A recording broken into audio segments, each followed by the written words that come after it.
పిల్లలు summer holidays అంటే పిల్లలు ఎంత సంతోషిస్తారో తల్లిదండ్రులకి ఇది అంత టఫ్ జాబ్. ఎందుకంటే వాళ్ళను ఎలా ఎంగేజ్ చేయాలో అని.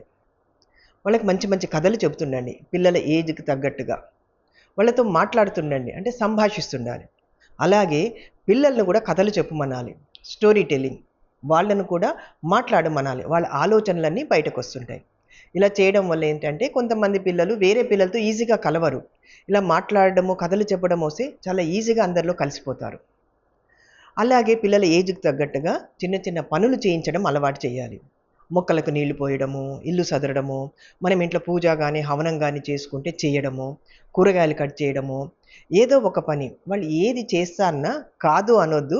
అలాగే వాళ్ళ వెంట ఉండి జాగ్రత్తగా చేసేలా చూసుకోవాలి. టీవీ చూస్తామంటారు, ఎక్కువసేపు చూడనియొద్దు. ఒక 15-20 నిమిషాలు అని టైం పెట్టి ఆ టైం లోపల వాళ్ళే టీవీ ఆఫ్ చేసేలా చూసుకోవాలి. మరి ఆఫ్ చేస్తారా అంటే చేస్తారు ఖచ్చితంగా. మీ టీవీ చూడడం అయిపోగానే ఈ గేమ్ ఆడుకుందామని కొన్ని గేమ్స్ రెడీగా పెట్టుకోండి. మనం చిన్నప్పుడు ఆడుకునే వాళ్ళం కదా, దాడి, అష్టచెమ్మ, వనగుంతలు, chess, carroms, snakes and ladders, Chinese checkers, తొక్కుడు బిళ్ళ, ఎన్ని ఆడుకునేవాళ్ళం. ఇప్పుడు ఈ ఆటలతో పాటు పిల్లలు ఆడుకునే ఆటలు కొత్త కొత్త రకాలు ఉంటాయి కదా, అన్నీ కలిపి రోజుకొక 20 గేమ్స్ రెడీ పెట్టుకోండి. వాళ్ళు హ్యాపీగా ఏది చెప్తే అది వింటారు. చెప్పకముందే ఏది ఎంత అవసరమో అంతే చేస్తుంటారు.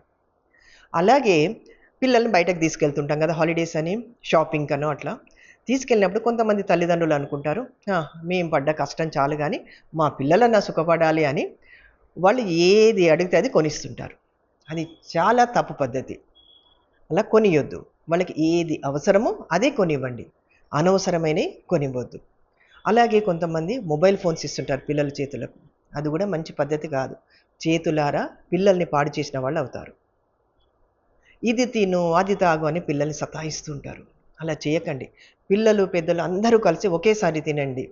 అలా చేయడం వల్ల పెద్దవాళ్ళు ఎట్లా తింటున్నారు, ఏం తింటున్నారు అని చూసి నేర్చుకుంటారు. తల్లులు ఏం వేస్ట్ చేయకుండా ఎట్లా క్లీన్గా తింటున్నామో అట్లనే చేస్తారు.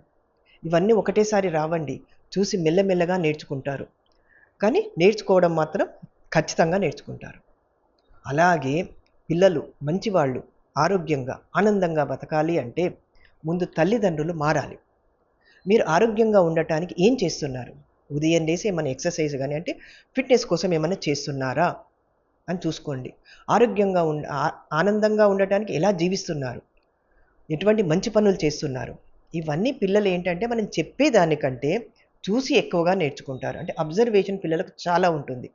అందుకని వాళ్ళు ఎలా తయారవుతున్నారు అన్నది తల్లిదండ్రుల చేతుల్లోనే ఉంటుంది.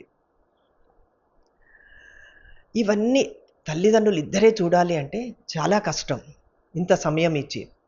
తల్లిదండ్రులతో పాటు హాలిడేస్ కదా, నానమ్మ తాత ఉంటారు కదా, అమ్మమ్మ తాత ఉంటారు కదా, మేనమామ మేనత్త వీళ్ళందరూ ఉంటారు కదా.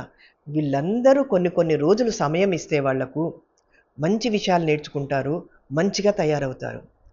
ఎందుకంటే పిల్లలు మనతో కానీ మనం పిల్లలతో కానీ ఒక 10-12 సంవత్సరాల కంటే ఎక్కువ మనతో గడపరు. ఆ తర్వాత స్నేహితులు అంటే ఫ్రెండ్సే వాళ్ళకు లోకం అవుతారు. పెరిగి పెద్దగా పెళ్ళిళ్ళు అయిపోతాయి, వాళ్ళ పిల్లలు వాళ్ళ బిజీ వాళ్ళు. కాబట్టి కేవలం 12 సంవత్సరాల వరకే పిల్లలు మనతో ఎక్కువ టైం గడుపుతారన్న విషయాన్ని మాత్రం ఎవ్వరు కూడా మర్చిపోకండి. తల్లిదండ్రులతో పాటు వీళ్ళందరూ కూడా వాళ్ళ జీవిత అనుభవాలు పిల్లలకు చెప్తుండాలి. ఇంతమంది చెబుతుంటే ఎన్ని అనుభవాలు వస్తాయి వాళ్లకు.